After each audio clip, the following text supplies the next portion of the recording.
You are watching Rahinijar TV with Ilama Sayyid Abdul Basit Bukhari. اعوذ باللہ من الشیطان الرجیم بسم اللہ الرحمن الرحیم صلو علی الحبیب اللہم صلی علی سیدنا و مولانا محمد وعلی آل سیدنا و مولانا محمد وبارک وسلم وصلی علیہ۔ آیات آپ کے سامنے ہیں، میرے ساتھ مل کے پڑھیے۔ بسم اللہ الرحمن الرحیم۔ یا ایہا الناس کلوا مما فی الارض حلالا طیبا ولا تتبعوا خطوات الشیطان انہ لکم عدو مبین۔ انما یأمرکم بالسوء والفحشاء وأن تقولوا على الله ما لا تعلمون۔ صدق اللہ العظیم۔ اس کا ترجمہ سماعت فرمائیے۔ رب ذوالجلال ارشاد فرما رہے ہیں، اے لوگو زمین کی ان چیزوں میں سے کھاؤ جو اللہ تعالیٰ نے تمہارے لیے حلال کر دی ہیں، طیب ہیں، اور پھر فرمایا شیطان کے قدموں کی پیروی نہ کرو، اور بے شک وہ تمہارا کھلا ہوا دشمن ہے، وہ تمہیں صرف برائی اور بے حیائی کے کاموں کا حکم دیتا ہے اور اللہ کے متعلق ایسی بات کہنے کا حکم دیتا ہے جس کو تم نہیں جانتے۔ ایک اور آیت مبارکہ میں ساتھ پڑھ رہا ہوں، وَإِذَا قِيلَ لَهُمُ اتَّبِعُوا مَا أَنزَلَ اللَّهُ قَالُوا بَلْ نَتَّبِعُ مَا أَلْفَيْنَا عَلَيْهِ آبَاءَنَا أَوَلَوْ كَانَ آبَاؤُهُمْ لَا يَعْقِلُونَ شَيْئًا وَلَا يَهْتَدُونَ۔ اس کا ترجمہ یہ ہے کہ اور جب ان سے کہا جاتا ہے کہ تم اس کی پیروی کرو جو اللہ نے نازل کیا ہے، تو کہتے ہیں بلکہ ہم اس کی پیروی کریں گے جس پر اپنے باپ دادا کو پایا، خواہ ان کے باپ دادا نہ کچھ سمجھتے ہوں نہ ہدایت پر ہوں۔ یہ ان آیات کا ترجمہ ہے۔ اللہ رب ذوالجلال نے واضح طور پر اعلان فرمایا کہ میں نے جو تمہارے لیے زمین پر حلال چیزیں رکھی ہیں ان میں سے کھاؤ۔ یہ حکم جو ہے یہ قرآن حکیم کا ہے، لیکن حضرت انسان اس حکم کا انکار کرنے کے بعد وہ کفر کا ارتکاب کرتا ہے، اللہ تعالیٰ سے کھلی بغاوت کا اعلان کرتا ہے۔ قرآن نے واضح یہ فرمان خدا سنایا ہے، لوگو زمین پر حلال چیزیں کھاؤ، لیکن انسان حلال چیزوں کو چھوڑ کر وہ حرام کی طرف گامزن ہے، تو یہ اللہ رب ذوالجلال کی آیات کا انکار ہے، کھلی بغاوت ہے۔ حرام کیا ہے؟ سود، رشوت، جوا، یہ چیزیں جو ہیں یہ حرام ہیں۔ اس سے پہلے جو ہم نے آیات پڑھی تھی اس میں دینی امور پر رب ذوالجلال نے ارشادات فرمائے اور دینی امور بیان کیے، تو فرمایا یا ایھا الناس اعبدوا ربکم، اور جہاں پر دنیاوی امور کو بیان کیا، دینی امور سے متعلق بتایا کہ دین جو ہے یہ روح کی غذا ہے۔ کس کی غذا ہے؟ اور جسم کی غذا کیا ہے؟ کھانا ہے، اور وہ کھانا حلال ہونا چاہیے۔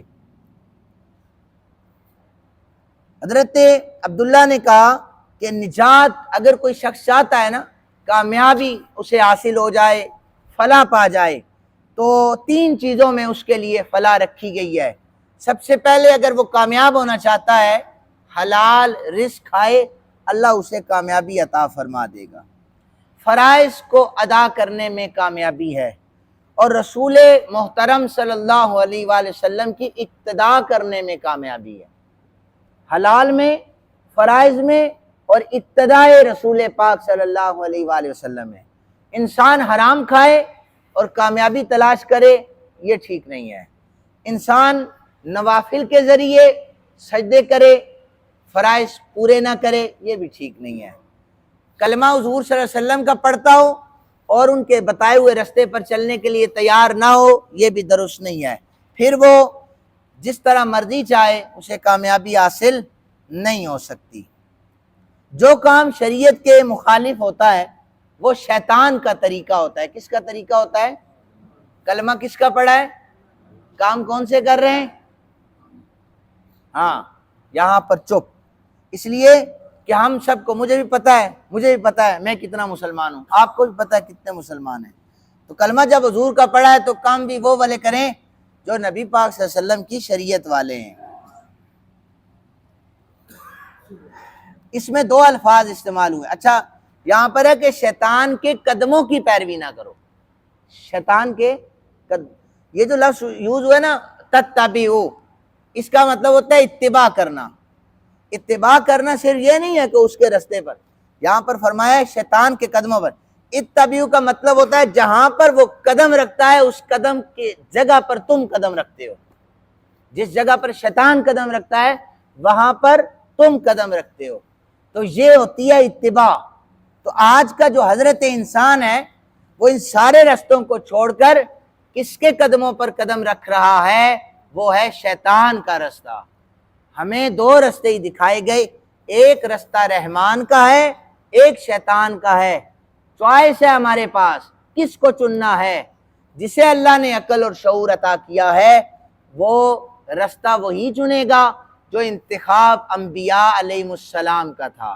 وہ رستے کا انتخاب اسی رستے کا کرے گا جو رستہ صحابہ کرام نے چنا ہے، جو رستہ اولیاء کرام نے چنا ہے۔ اگر بھٹک گئے تو ناکامی ہمارا مقدر بن جائے گی۔ دو لفظ استعمال ہوئے، سو اور فحشا۔ سو کے معنی ہیں برائی، فحشا کے معنی ہیں بے حیائی۔ ہر وہ کام جس سے شریعت نے منع کیا ہے وہ برائی، اسے سو کہا جاتا ہے۔ اور فحشا قرآن مجید میں جہاں جہاں پر لفظ فحشا استعمال ہوا ہے اس کا اطلاق زیادہ تر زنا پر کیا گیا ہے۔ کسی ایک دو جگہوں پر اس کا اطلاق جو ہے وہ بخل پر بھی ہوتا ہے۔ اور اب ان آیات کی تفصیل بیان کر رہا ہوں۔ مشرکین کچھ ایسی چیزوں کو حرام کر دیتے تھے جو اللہ نے حلال کی تھی،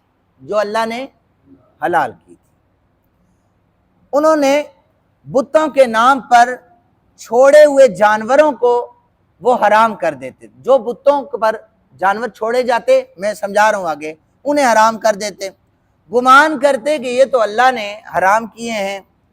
تو اللہ تعالیٰ نے فرمایا نہیں، میں نے ان جانوروں کو حرام نہیں کیا، یہ مشرکین اللہ تعالیٰ پر الزام لگا رہے ہیں۔ اور یہ بتایا کہ واضح طور پر یہ جو مشرکین عمل کر رہے ہیں یہ عمل شیطانی ہے۔ تین چیزیں، بحیرہ، سائبہ اور وسیلہ، یہ اونٹوں کی ایک اقسام ہے، میں بیان کرتا ہوں آگے۔ اب پہلی جو بحیرہ کا میں نے لفظ بولا ہے، بحیرہ، لفظ سے بحیرہ، اس پر ذرا سنیے۔ جب اونٹنی 5 بچوں کو جنم دے دیتی، جن میں آخری جو بچہ پیدا ہوتا اونٹنی کا وہ نر ہوتا، مشرکین اس کے کان کو چیر دیتے تھے، اس پر سوار ہونے، بوجھ لادنے اور ذبح کرنے کو حرام کہتے تھے۔ ایسی اونٹنی کو بحیرہ کہتے ہیں۔ کیا کہتے ہیں؟ یہ کہتے تھے یہ بحیرہ ہے، لہذا اب گوشت نہیں کھانا، اس پر وزن نہیں لادنا، سواری نہیں کرنی، اس لیے کہ اس نے 5 بچوں میں سے ایک نر کو جنم دیا ہے، آخری ہم نے اس کے کان کو چیرا ہے، یہ اللہ نے ہم پر حرام کیا ہے۔ یہ مشرکین کا عقیدہ تھا۔ پھر کیا ایک اور دوسرا، شائبہ کسے کہتے ہیں؟ جو کوئی شخص دور دراز سے سفر کر کے واپس آتا، یا بیماری سے تندرست ہو جاتا، یا جنگ کی مصیبتوں سے چھٹکارا پا لیتا، وہ اعلان کر دیتا میری اونٹنی بتوں کے لیے چھوڑ دی گئی ہے، اس پر سواری، اس کا گوشت، اس پر وزن لادنا اب یہ حرام ہے، اور یہ جہاں چاہے جس کی فصلوں میں چاہے کھا سکتی ہے، اسے کچھ نہیں کہا جائے گا، اسے سائبہ کہا جاتا تھا۔ تیسرے نمبر پر وسیلہ، جب کوئی اونٹنی یکے بعد دیگرے مادہ کو جنم دیتی، مادہ ایک نر ہوتا ہے ایک مادہ ہوتا ہے، مادہ کو جنم دیتی تو مشرکین یہ کہتے تھے کہ اس نے بتوں کا تقرب قرب حاصل کر لیا ہے، یہ بار بار مادہ کو جنم دے رہی ہے۔ وہ کہتے کہ اب اس کو ذبح نہیں کرنا، اب اس پر وزن نہیں لادنا، اسے وسیلہ کہا جاتا ہے۔ یہ تعداد، یہ مشرکین نے اس کا تعین اپنے تئیں کر رکھا تھا، اور مفسرین نے ایک اور بیان کہ جب ایک اونٹنی جو ہے یہ معین تعداد میں اونٹ جب اس جفتی کر لیتا تو اس کو بھی بتوں کے لیے وہ چھوڑ دیتے تھے، اس کو حام کہا جاتا ہے، تو یہ بھی انہوں نے اپنے تئیں حرام قرار دی ہوئی تھی۔ تو پھر رب ذوالجلال نے واضح اعلان کیا کہ یہ جو اونٹ ہیں یہ تو میں نے تمہارے لیے حلال کیے ہیں، انہیں حرام نہ بناؤ، تم بتوں کی پیروی کر رہے ہو۔ مشرکین کے لیے پھر اگلی آیت جو میں نے بعد میں پڑھی ہے، کہا جاتا کہ دیکھو تم اللہ رسول کے بتائے ہوئے رستے پر چل لو، کامیابی تمہارا مقدر بن جائے گی۔ وہ کہتے نہیں، ہم اپنے باپ دادا کا دین کیسے چھوڑیں؟ انہیں کہا جاتا تمہارے باپ دادا بھی تو غلط تھے، کہتے نہیں ہمارے باپ دادا غلط نہیں ہو سکتے تھے۔ مشرکین کی اس آیت کو، یہ جو میں نے بعد میں پڑھی ہے، موجودہ دور میں کسی بھی چیز پر لگانا کہ اس کا حکم موجودہ دور کے مسلمانوں پہ لگتا ہے، یہ غلط ہے۔ یہ کیا ہے؟ یہ غلط ہے، یہ منافقین کا طریقہ ہے۔ لیکن مشرکین کے جو کام تھے، یہودیوں کے جو کام تھے، نصرانیوں کے جو کام تھے، جو اس وقت کی شریعت، اس وقت کے نبی کے خلاف جاتے تھے، ہمیں اس بات سے قرآن جھنجھوڑتا ہے، ان واقعات سے جھنجھوڑ کر کہتا ہے دیکھو انہوں نے پیروی نہیں کی تھی، تم ایسے رستوں کا انتخاب نہ کرنا۔ اللہ تعالیٰ سے دعا کیا کریں، اللہ تعالیٰ ہمیں صحیح معنوں میں آقا انعامدار مدنی تاجدار صلی اللہ علیہ وآلہ وسلم کے بتائے ہوئے رستے پر چلنے کی توفیق عطا فرمائے، قرآن حکیم کو سمجھنے کی توفیق عطا فرمائے۔ وما علینا الا البلاغ المبین۔